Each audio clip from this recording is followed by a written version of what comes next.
It was a morning of immaculate civility in Flaxborough, the sort that gives the impression the entire town has been scrubbed with invisible brushes overnight. The autumn sun, hesitant but polite, filtered through the high windows of the town hall, illuminating the modest displays of chrysanthemums, dahlias, and marigolds. Among the judges, organisers, and the occasional bored relative, there existed the usual murmur of civic pride, gentle rivalry, and the quiet threat of scandal. The flower show. Inspector Purbright, though officially on leave for the week, had found himself a seat near the back, ostensibly to admire the blooms, but in truth to observe the assembly of Flaxborough's peculiar society. It was not, he reflected, that the town was unusually scandalous. It was simply that the routine charm of the place magnified any deviation from the expected, much like a thin layer of mist revealing the cracks in a window pane. He had just noted the way Mrs. Hesketh, chairman of the Flower Guild, fussed with a ribbon, muttering about proper form, when the first disturbance occurred. Not a loud one, and certainly not the sort that would have caused alarm in a larger town, but enough to ripple through the assembly like a dropped teacup.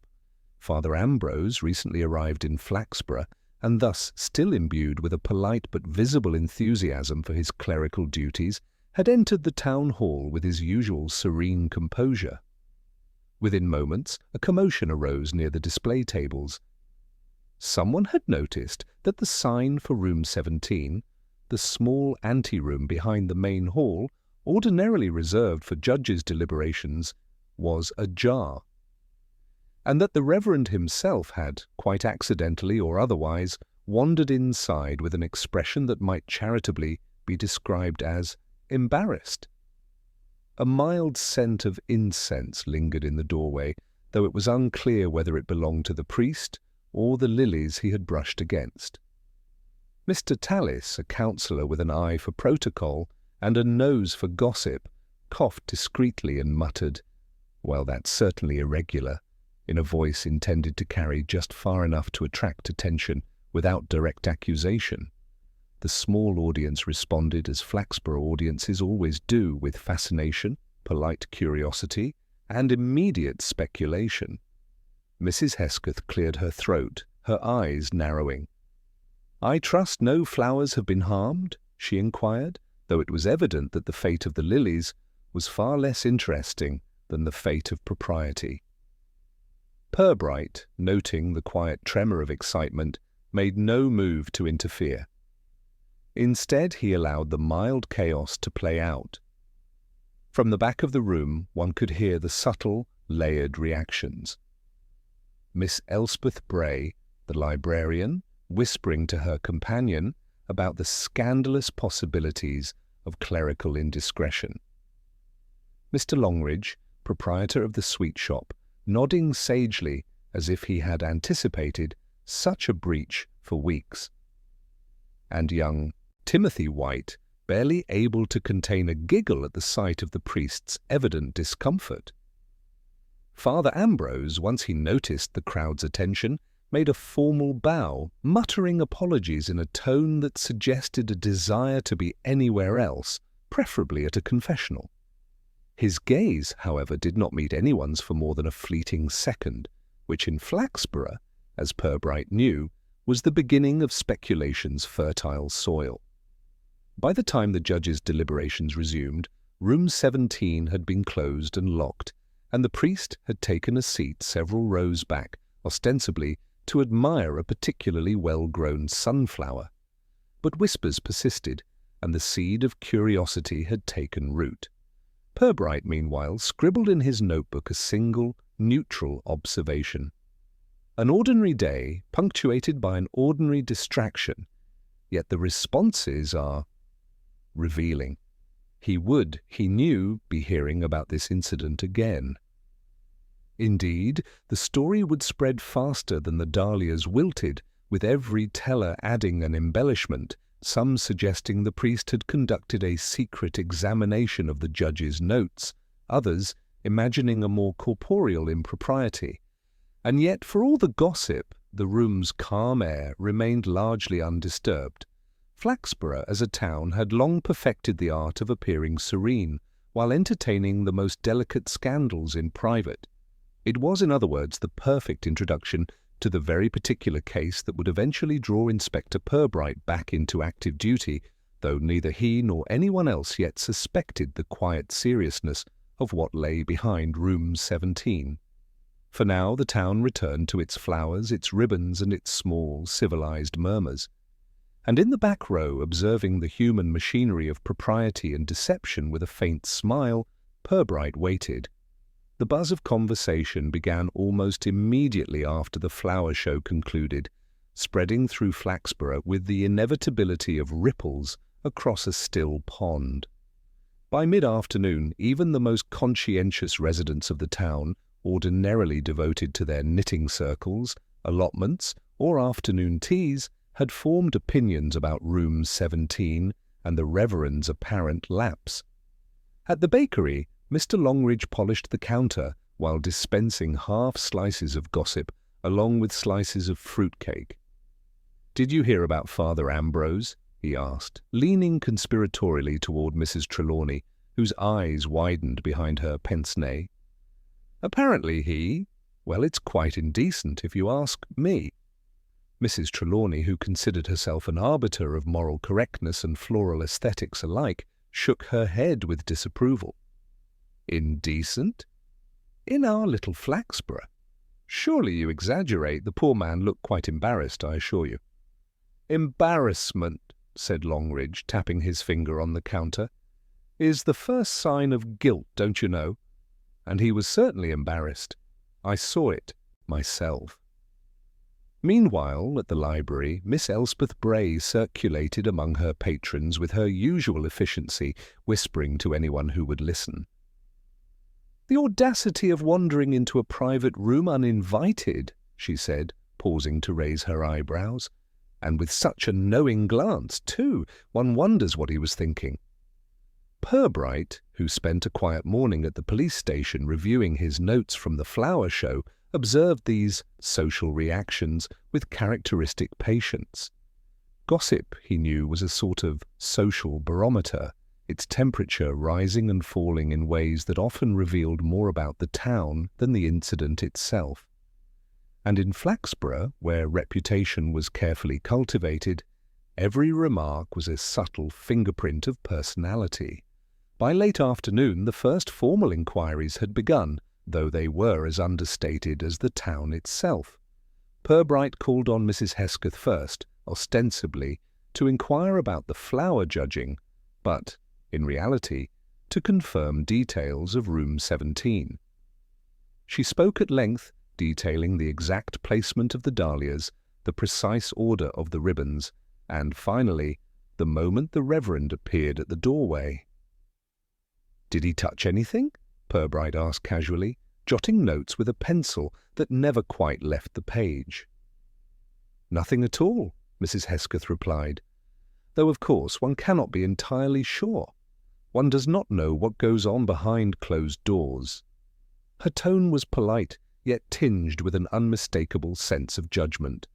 Next, Purbright visited the hall porter, a Mr. Giles, whose observation skills had been honed over decades of locking doors and managing keys. Giles confirmed that Room 17 had indeed been unoccupied until the priest's entrance, and that it had been promptly secured afterwards. "I might have thought it trivial," Giles admitted. "But then again, trivial things often become important, don't they?" It was a statement, Purbright noted quietly, without comment.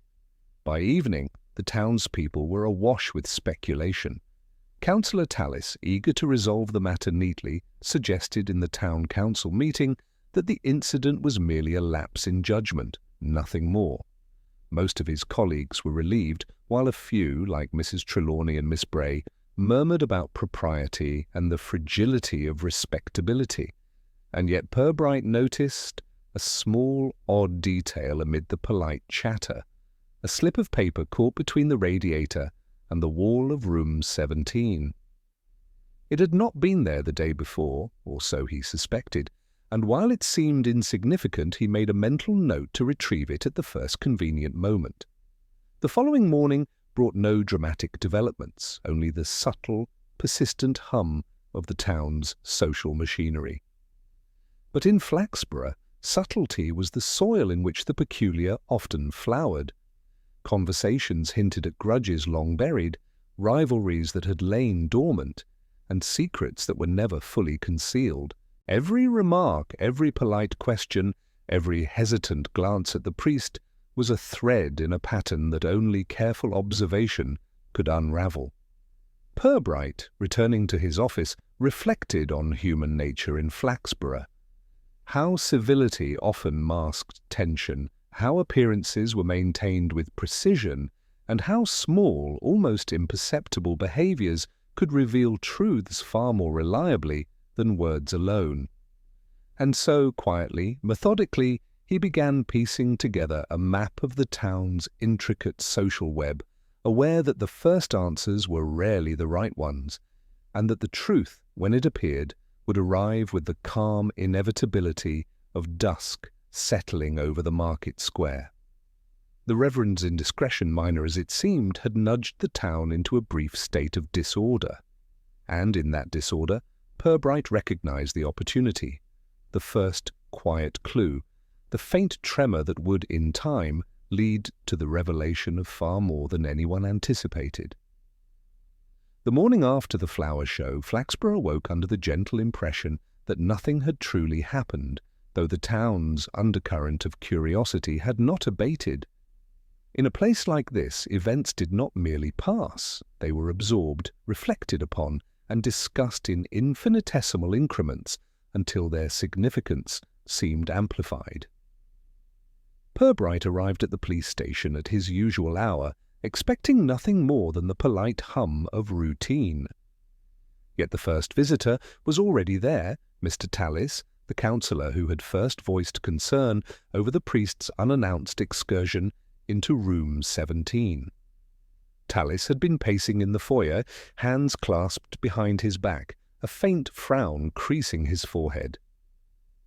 "I've been thinking, Inspector," he began without preamble.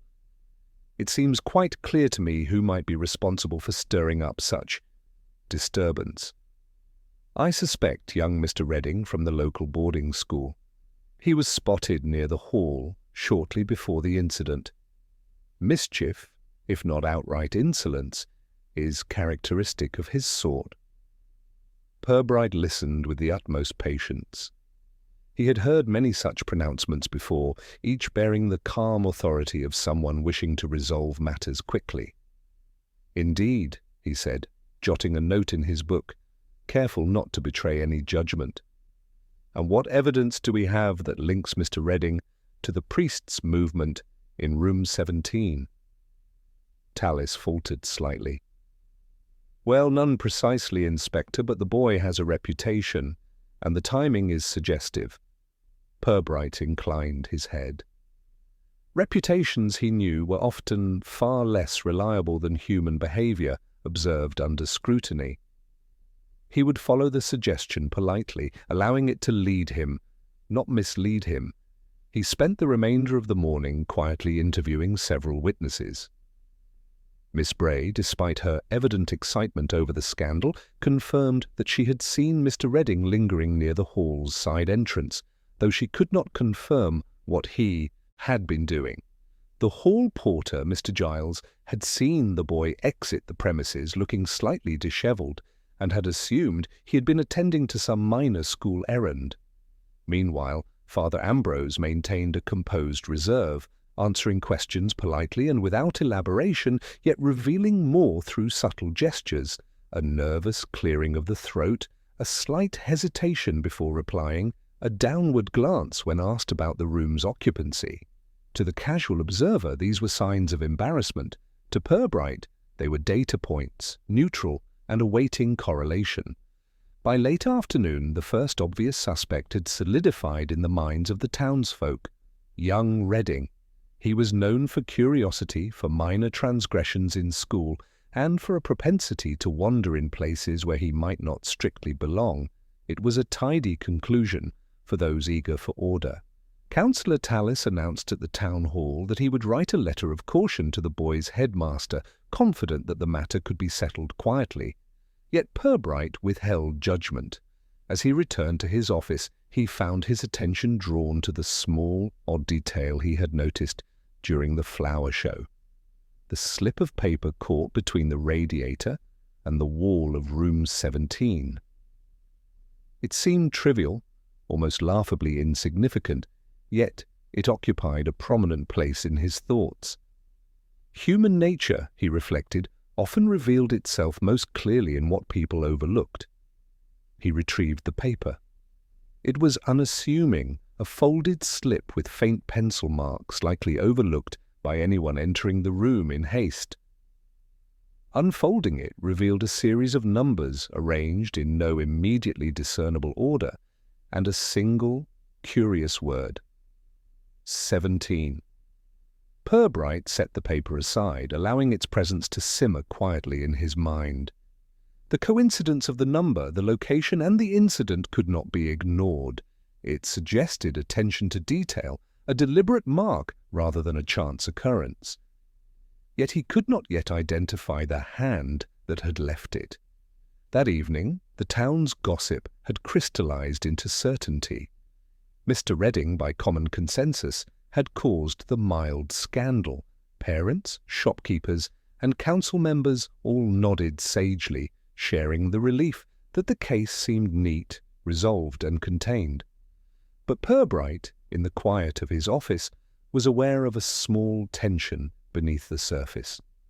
The slip of paper, the priest's subtle discomfort, the timing of the boy's presence, all suggested that appearances might conceal a far more deliberate orchestration. The town, he noted, preferred tidy resolutions. He preferred truth. And so he allowed the first obvious suspect to rest in the minds of others while he began tracing the quieter, less obvious trails.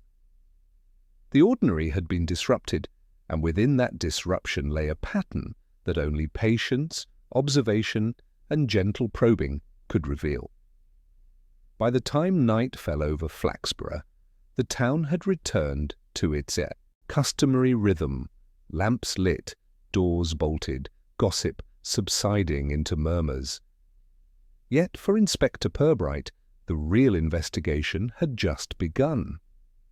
The following morning, Flaxborough awoke to the modest rhythm of its ordinary life.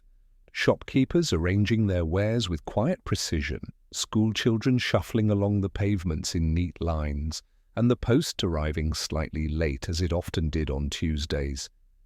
Yet beneath the surface of civility, a subtle tremor persisted. The incident in room 17 had not been forgotten. Indeed, it had gained the kind of potency peculiar to small towns where the smallest irregularity can assume the gravity of calamity. Purbright began his day with a careful review of the slip of paper he had found the previous afternoon. The numbers, faintly scrawled in pencil, seemed arbitrary at first: 12, 7, 9, 4, 3. And yet paired with the singular word 17, they suggested some private significance, a code of sorts that had escaped casual attention. He returned to the town hall, where the flower show's aftermath lingered in minor details.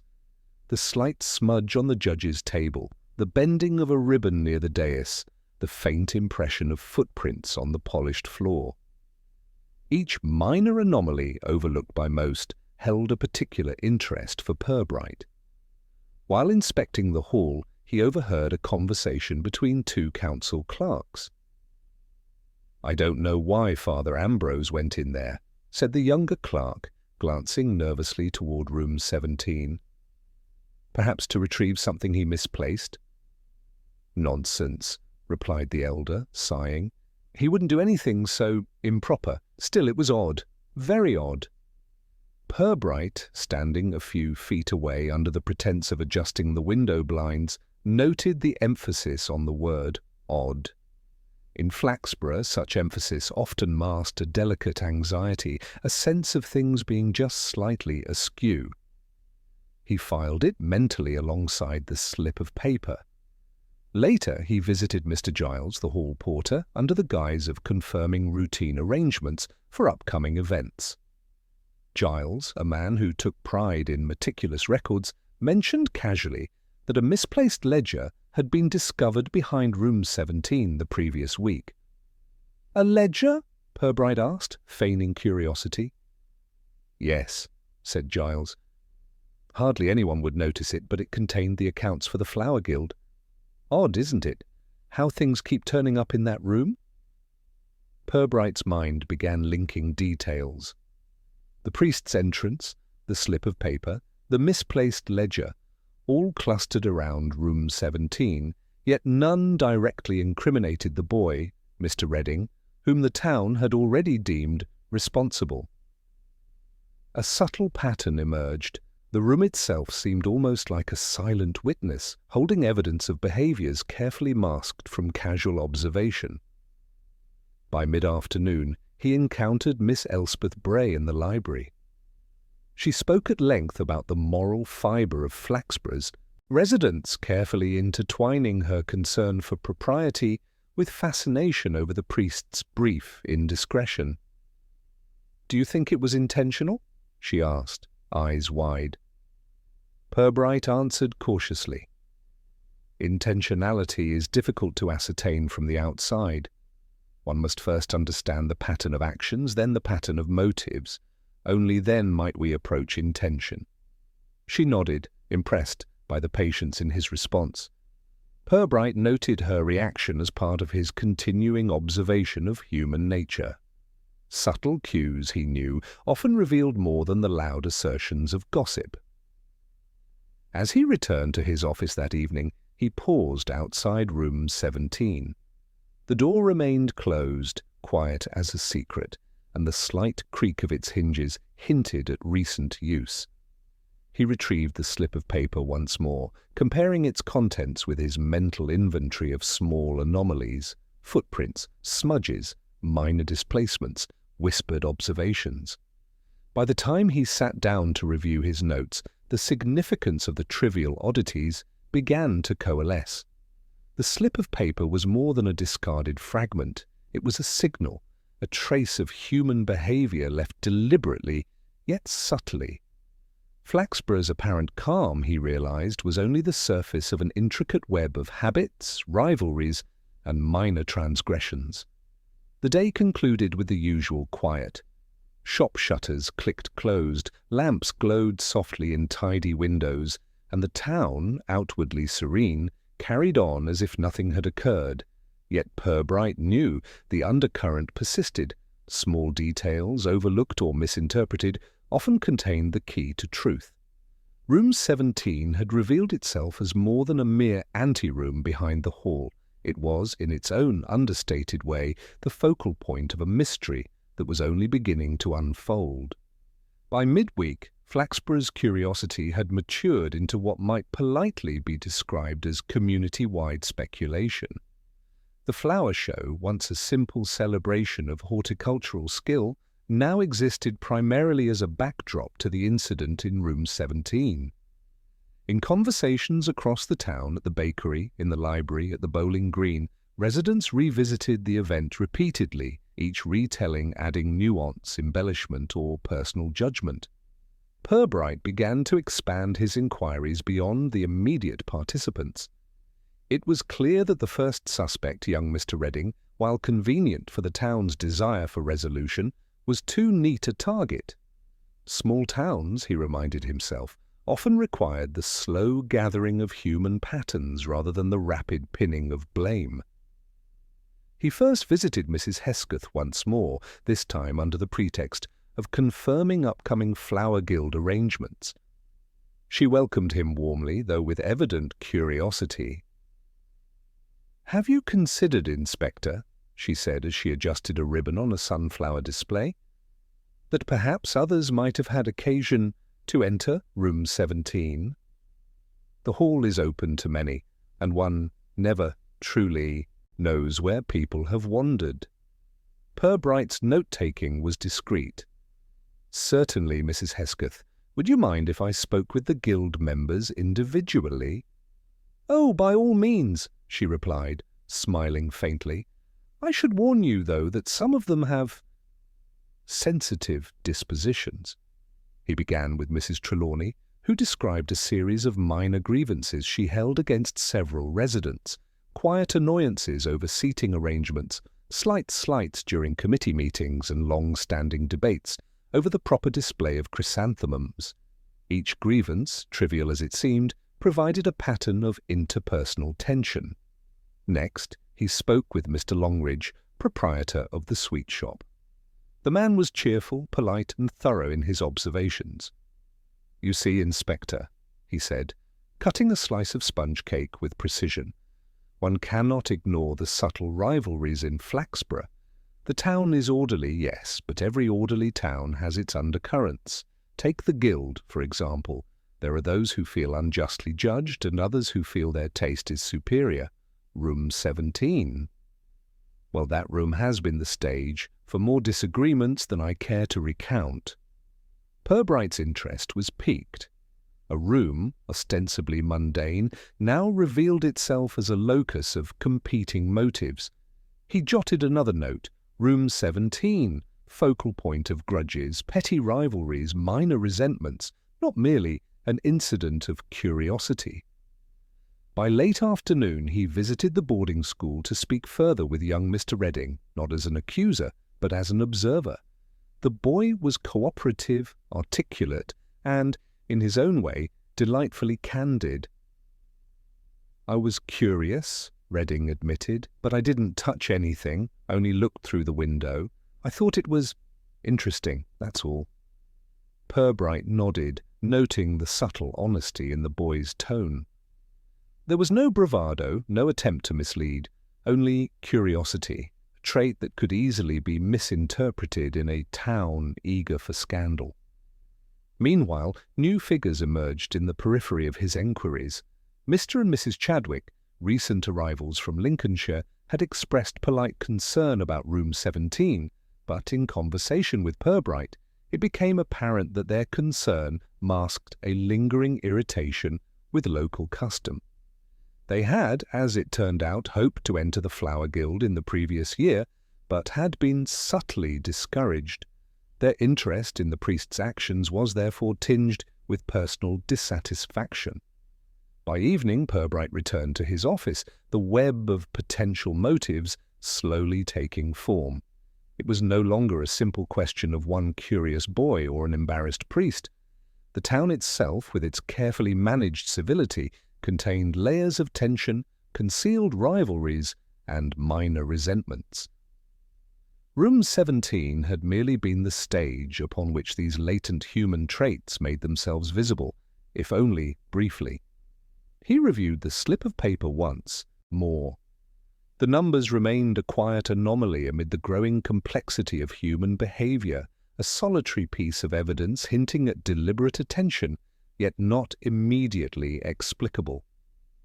The priest's discomfort, the boy's curiosity, the guild members' sensitivities and the newcomer's resentment, all now coexisted in a network of subtle clues. Purbright leaned back in his chair. The investigation, he realized, would require patience. Small-town scandals, after all, rarely revealed themselves at once. They emerged gradually in the shape of a glance, a hesitation, or a seemingly trivial detail that suddenly became significant. And in Flaxborough, where politeness masked curiosity and civility contained rivalry, every such detail mattered. Outside, dusk settled over the market square, street lamps glowed, windows reflected the muted light, and the town, outwardly calm, carried on with the quiet pulse of everyday life. Inside, however, the human patterns Purbright had begun to trace continued to stir, subtle, persistent, and revealing. The field of inquiry had expanded, and with it, the potential for discovery. Flaxborough awoke to a damp, mist-laden morning, the kind that made the cobbled streets glisten and lent the town an atmosphere of quiet introspection. Even the most casual observer would have noticed that a subtle unease lingered. The incident in Room 17 had not yet dissipated from public attention, and the town's collective curiosity had shifted into a low murmur of expectation. It was during the mid-morning council meeting, convened in the usual small chamber of the town hall, that the second incident occurred. The meeting was proceeding along its usual lines, discussions of street repairs, allotment disputes, and the upcoming harvest fair, when Mr. Giles, the hall porter, entered with a flustered expression. "Inspector Purbright," he said, addressing the man politely, "you may wish to come immediately to room 17. "There's something unusual," Purbright followed without haste, noting the faint tension among the council members. The room itself appeared outwardly unchanged, the dais still polished, the chairs neatly arranged, the slight scent of lilies lingering from the flower show. Yet as Giles opened the door fully, a small group of people, council members and guild representatives, shuffled backward with mild shock. On the judge's table lay a collection of papers, scattered as though disturbed by a sudden gust of wind. Among them, however, was a single object that drew Purbright's attention immediately, a small gold-plated crucifix misplaced among the mundane documents of guild accounts. It had evidently not belonged there, and its presence, subtle though it was, suggested deliberate placement rather than accident. Father Ambrose appeared at the doorway shortly after, having been summoned by Giles. He observed the crucifix with polite but visible concern. I did not leave that," he said quietly, his voice carrying a mixture of surprise and apprehension. "I cannot account for its presence." Whispers rippled through the gathered crowd. Mrs. Hesketh leaned forward, inspecting the crucifix with a combination of curiosity and consternation. "Such an object, in that place? It is highly irregular," she murmured. Purbright, standing slightly apart, noted the tension. The presence of the crucifix, combined with the slip of paper he had discovered earlier, suggested an underlying thread connecting these seemingly minor disturbances. The town, eager for a simple resolution, had already settled on Mr. Redding as a convenient culprit. Yet the new development implied a more subtle orchestration, one that could not be explained by youthful curiosity alone. He began to ask questions in his quiet, methodical manner. Giles reported that he had noticed the table slightly disturbed the previous evening, though he had assumed a cleaning error. Mrs. Trelawney mentioned seeing a fleeting shadow near the room during her evening walk past the hall, though she could not identify the figure. Miss Bray, consulted separately, recalled hearing a soft rustle of paper late the night before, though she had dismissed it as the wind or an errant animal. Purbright listened to each account with patience, noting the minor contradictions and consistencies.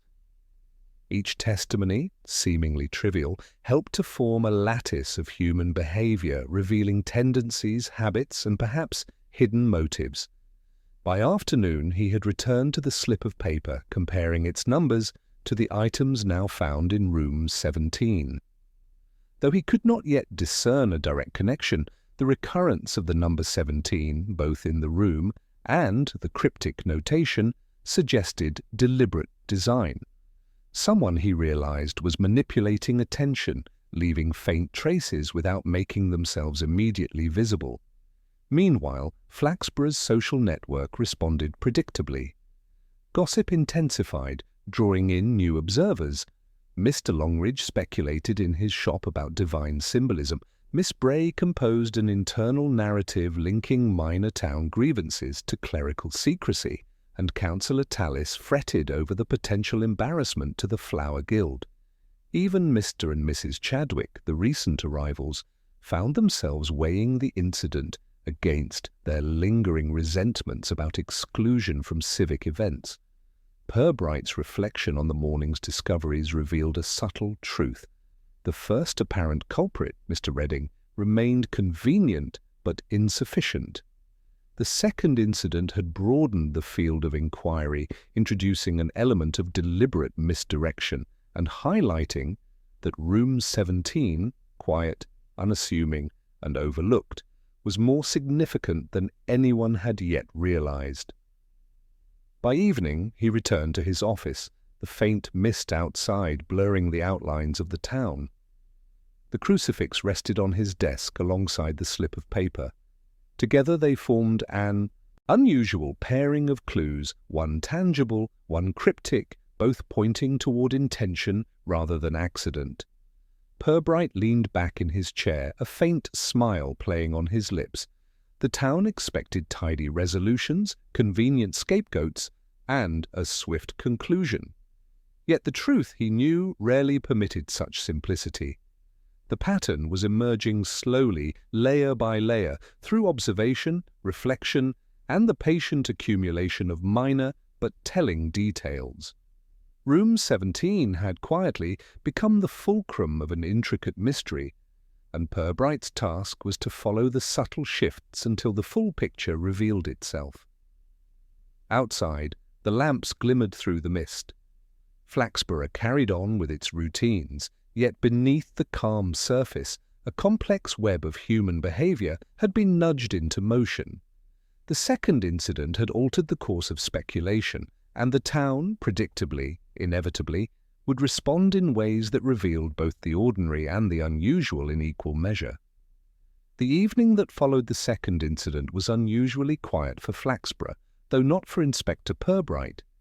He remained in his office long after the gas lamps had been lit outside, allowing the day's events to settle in his mind like sediment in clear water. Room 17, the slip of paper, the misplaced crucifix, each element, when examined in isolation, seemed minor. Yet together they formed a lattice of human intention and social interaction that demanded careful thought. Purbright leaned back in his chair, fingers steepled, and considered the town itself. Flaxborough had a remarkable way of appearing orderly while concealing its subtle rivalries. Minor grievances, long-standing slights, and carefully cultivated reputations coexisted with civility and politeness, creating a complex social fabric that few outsiders appreciated. It was precisely this pattern of restrained behavior that revealed the motives behind seemingly trivial incidents. He reflected first on Father Ambrose. The priest had conducted himself with impeccable courtesy, yet small details, the nervous clearing of the throat, the slight hesitation before answering questions, the downward glance when asked about room 17, hinted at discomfort deeper than mere embarrassment. Was it guilt? Perhaps, but Purbright remained cautious. Human behavior often concealed more than it revealed, particularly in a town that valued propriety above candor. Next, he considered the townspeople. Mrs. Hesketh, whose devotion to the Flower Guild lent her observations a veneer of authority. Miss Bray, ever eager to link events to moral significance. Mr. Longridge, whose cheerful commentary was tinged with subtle insight.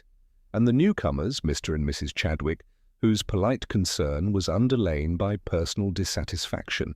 Each had contributed threads to the developing tapestry of events, intentionally or not. Then there was Mr. Redding, the boy whom the town had hastily settled upon as a convenient suspect.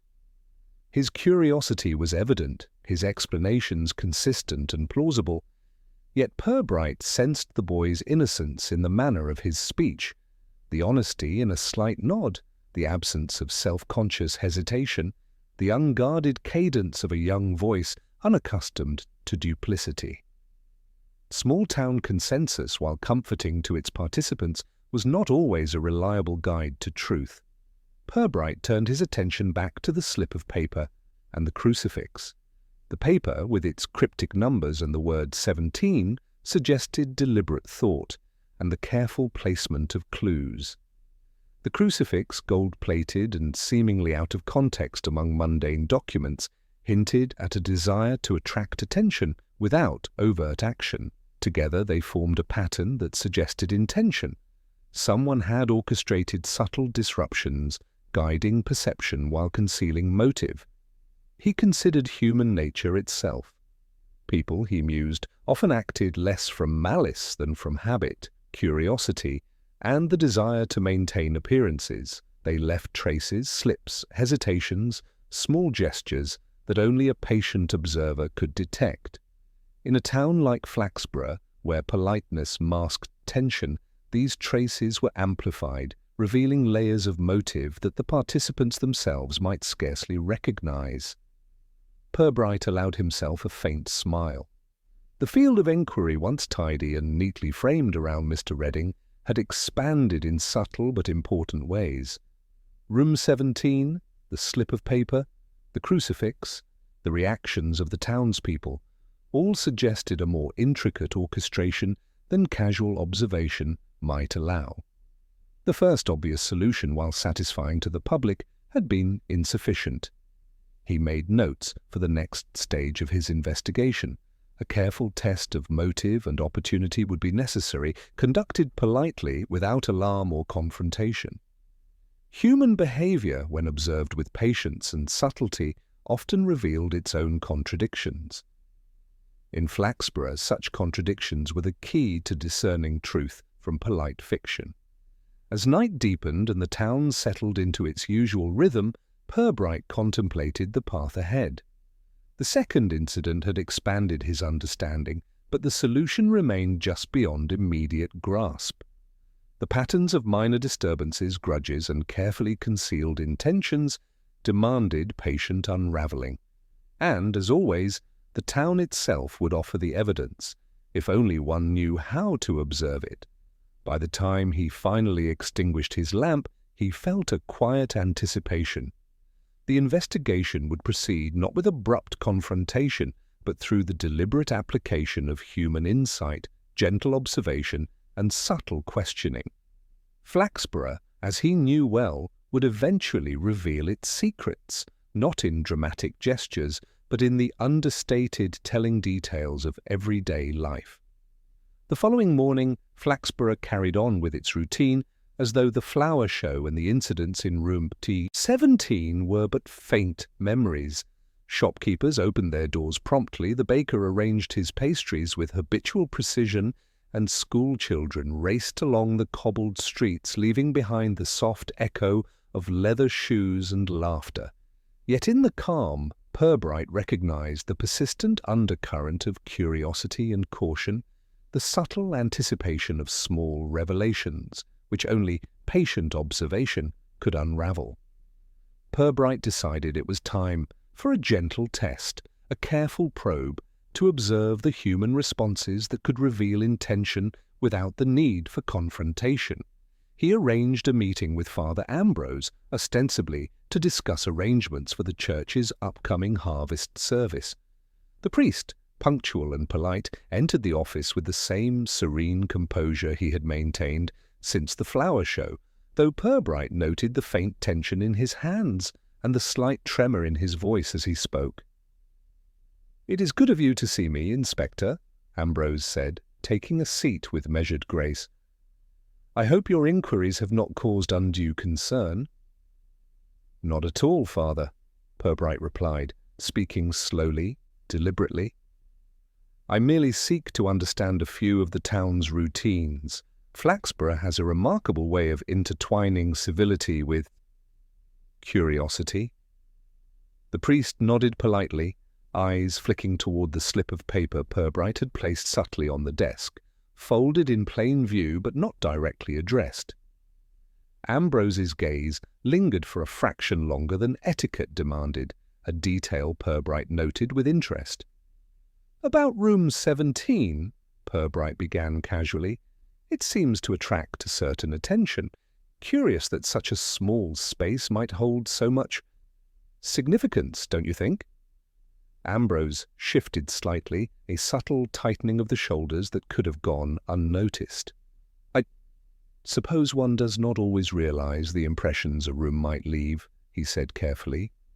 Purbright continued in the same measured tone, introducing other minor details without accusation: the displaced ledger, the crucifix, the the faint marks on the floor. Each mention was accompanied by a neutral observation, phrased as reflection rather than interrogation. "The slip of paper with the number 17, he remarked lightly, might seem trivial to some, yet it suggests a degree of attention to detail. One wonders whether it was placed deliberately or merely forgotten." Father Ambrose's eyes flickered toward the paper again, this time with a slightly more pronounced hesitation. His polite composure remained intact, but the subtle tension in his expression, the careful modulation of his voice, and the brief pause before responding, all registered in Purbright's mind. "I cannot say, Inspector." "It may indeed have been accidental," Ambrose replied, choosing his words carefully, though the pause betrayed a thoughtfulness beyond mere explanation. Purbright allowed the moment to linger, then shifted to another aspect. Minor disturbances in the room, faint impressions on the floor, and the reactions of guild members and townspeople. Each detail was introduced in passing, designed to elicit observation rather than confession. By the conclusion of the meeting, Purbright had elicited precisely what he sought: subtle signs of discomfort and recognition, small gestures of avoidance, and a polite eagerness to maintain composure, all indicating that the priest was aware of matters beyond what he had admitted publicly. When Ambrose departed, bowing with careful civility, Purbright returned to his notes. The test had confirmed a pattern. The priest's actions were deliberate, guided by intention rather than accident or simple curiosity. The evidence, while indirect, pointed unmistakably toward him as the orchestrator of the subtle disturbances in room 17. Outside, Flaxborough continued its gentle rhythm, oblivious to the unfolding deductions. Yet in the quiet observation of one patient inspector, the threads of motive, opportunity, and minor irregularities were beginning to weave themselves into a coherent picture. Room 17, once a trivial anteroom, had emerged as a stage upon which human behavior, propriety, and hidden intention intersected. Purbright's reflections that evening were calm but decisive. The town expected neat resolutions, convenient scapegoats, and the comfort of superficial clarity. But patience, observation, and a carefully staged test had begun to reveal a subtler, more accurate truth. The final act would require careful orchestration, yet the outcome was now within reach.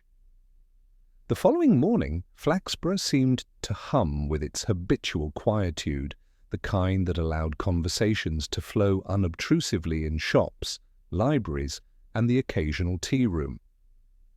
Yet within the walls of the town hall, a different atmosphere prevailed, a subtle anticipation, imperceptible to the casual observer, but unmistakable to those attuned to the nuances of human behavior.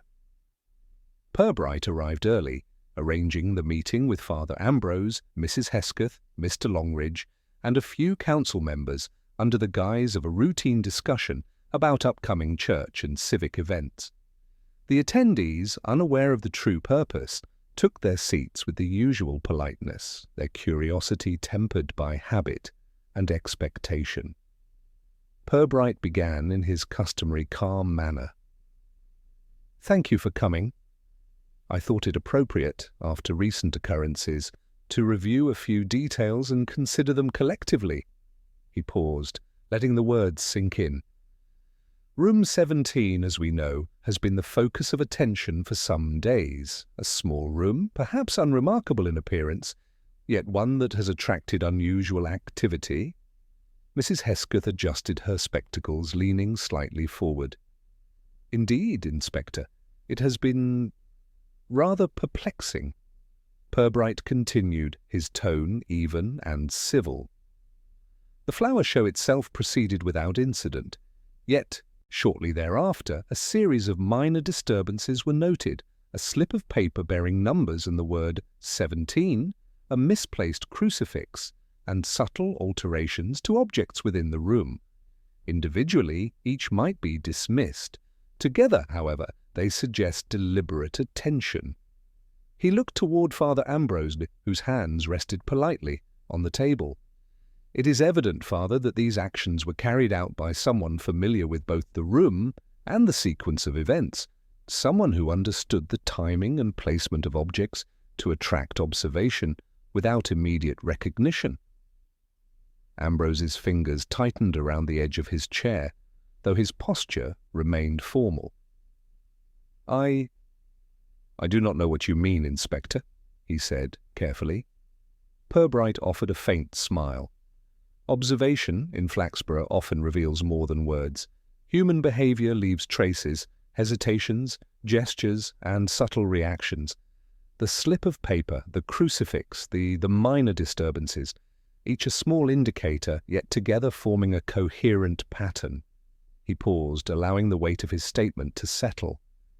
The person responsible was aware of the room's significance, aware of how it would be perceived, and most importantly, aware of how others would interpret their actions. The pattern of subtle signals, the attention to detail, and the calculated responses point toward a single individual, Father Ambrose himself.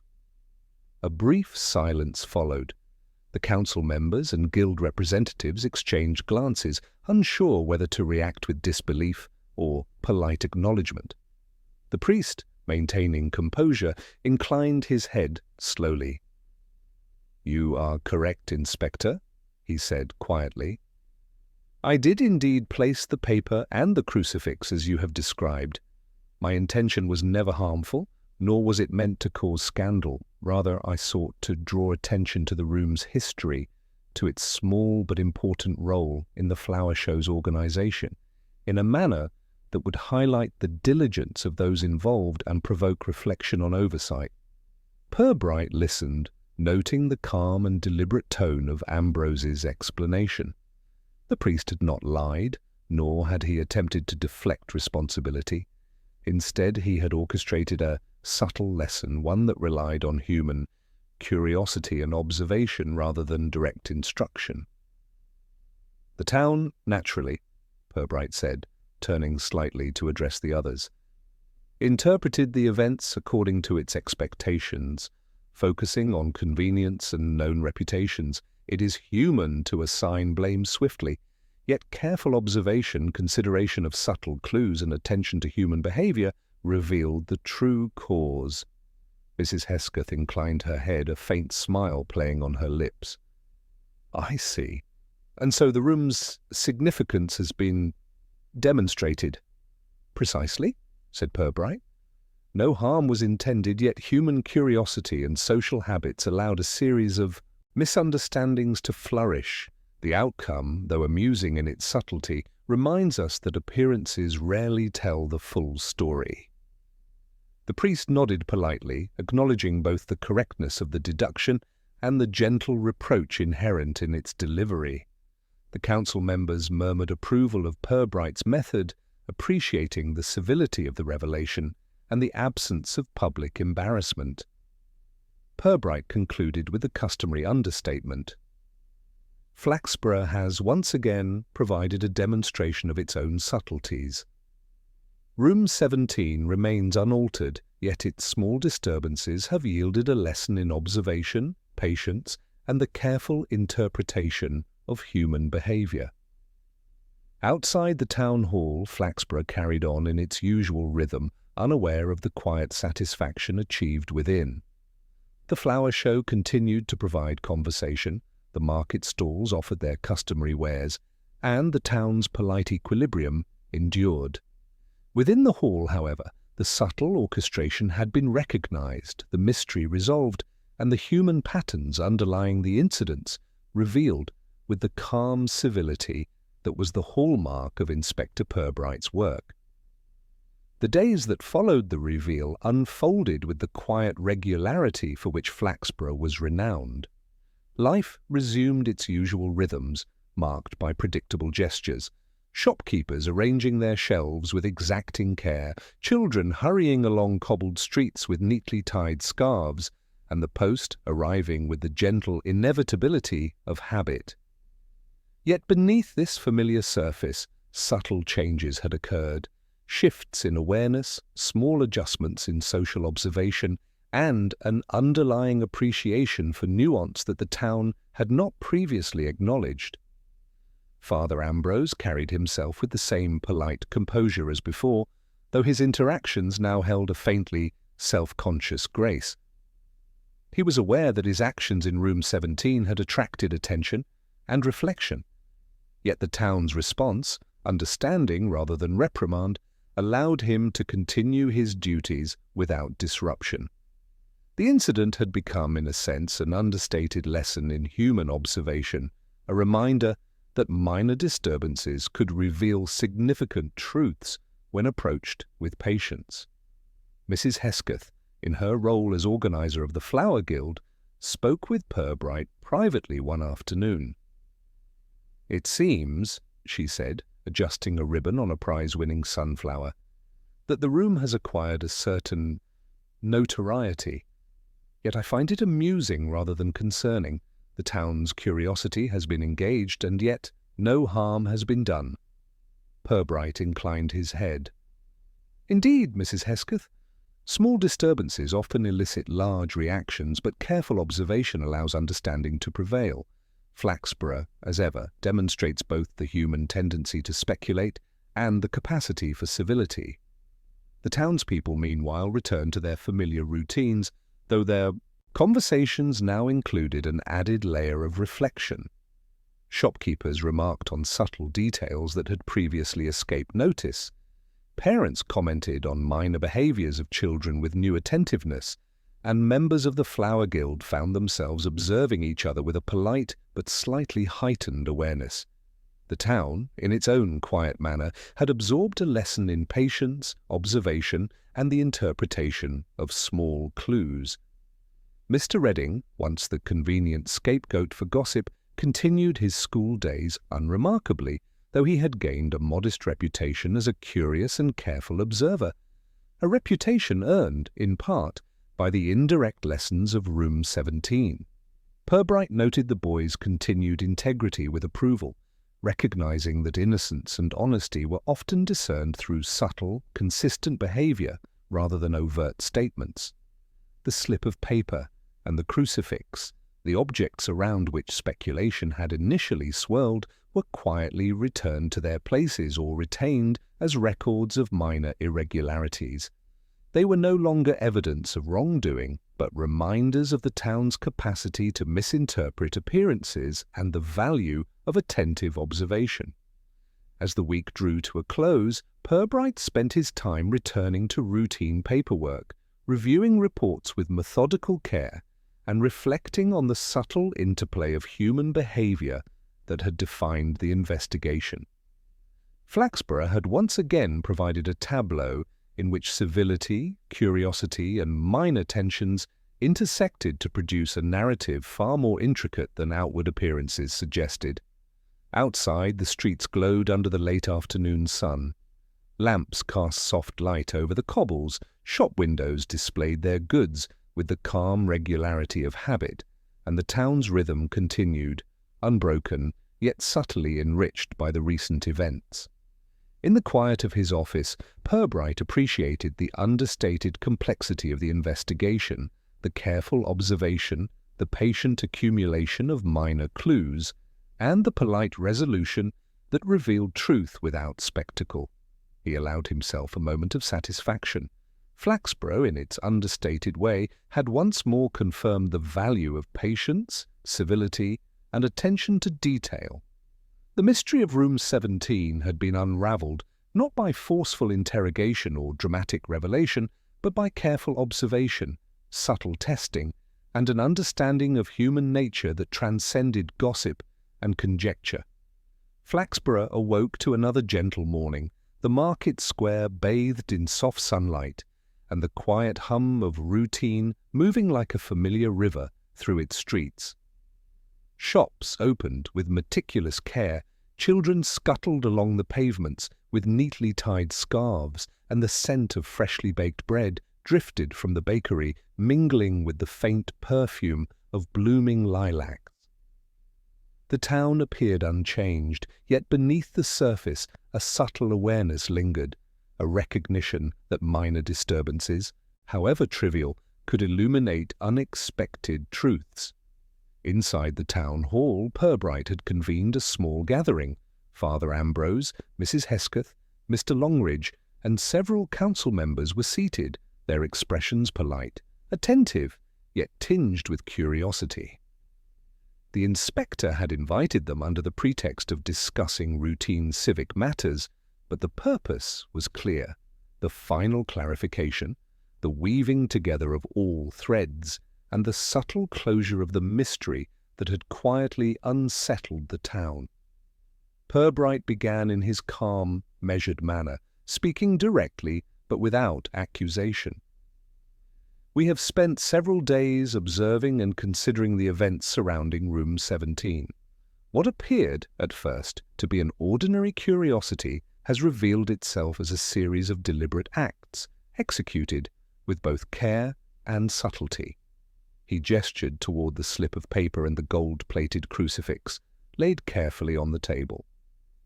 These objects, seemingly trivial, were placed intentionally. The numbers, the positioning, and the minor disturbances were not accidents, but deliberate prompts, designed to attract attention and provoke observation. Father Ambrose inclined his head slightly, maintaining composure, but with a faint acknowledgement of the inspector's words. "I understand, Inspector," he said quietly. "It was my intention to guide awareness, not to mislead or harm, a small lesson, if one may call it that, in observation and attentiveness." Purbright continued, addressing the assembled townspeople. Flaxborough, like many towns, tends to assign blame quickly, favouring tidy conclusions over subtle truths. Yet careful attention to behaviour, minor inconsistencies, and human reactions reveals a fuller picture.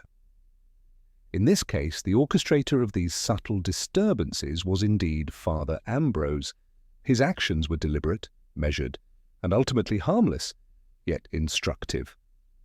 Mrs. Hesketh, ever the arbiter of propriety, smiled faintly. A lesson in civility and observation, then, quite unconventional, but enlightening. Purbright nodded. Precisely. The town has responded predictably: curiosity, speculation, gossip, but through patient observation, careful reflection, and subtle testing, the true sequence of events has been clarified. No harm was done, reputations remain intact, and the lesson has been communicated without public scandal. The priest allowed himself a faint, polite smile, his composure restored. The council members murmured quiet acknowledgment, appreciating both the civility of the resolution and the elegance with which Purbright had untangled the web of minor irregularities. Turning to the broader implications, Purbright remarked, "Flaxborough has demonstrated once again that human behaviour, when observed with care, patience, and subtle attention to detail, reveals its own patterns. The town's civility, curiosity, and respectability have been maintained, and yet a deeper understanding of observation and consequence has emerged."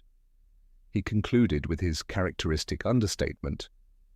"Room 17 remains unchanged in appearance, yet it has served as a quiet stage upon which civility, curiosity, and subtlety intersected.